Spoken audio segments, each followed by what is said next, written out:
This is normally against my policy, but I am going to do a speed round. Because giving birth is exactly the same as being livestock. Imagine a mother that killed her child just because he was not going to survive a surgery. Because giving birth to a child is exactly the same thing as getting oil. He is keeping an eye on 2 women that are about to be involved in a murder. Last I checked, most women do not have 4 arms, 4 legs, 2 heads, and possibly male anatomy. It is not her body.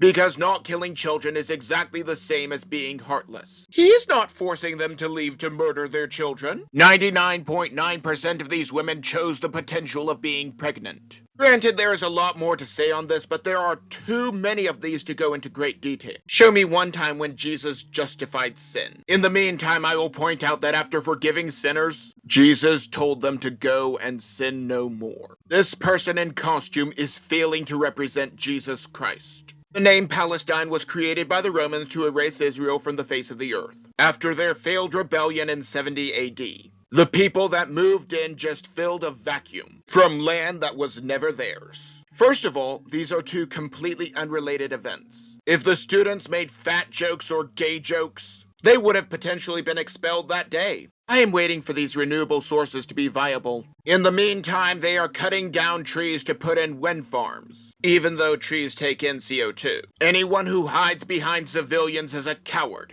I do not see how defending yourself from terrorists makes you a coward. It is either this or Hamas will attack Israeli civilians. Again, 2 completely unrelated events. It seems that endorsing a genocide is exactly the same thing as disagreeing with the socioeconomic stance of certain people. This is what is known as a false comparison. More and more scientists in countries are questioning the science. Even so, there is no observational evidence of this change in temperature, let alone the connection to fossil fuels.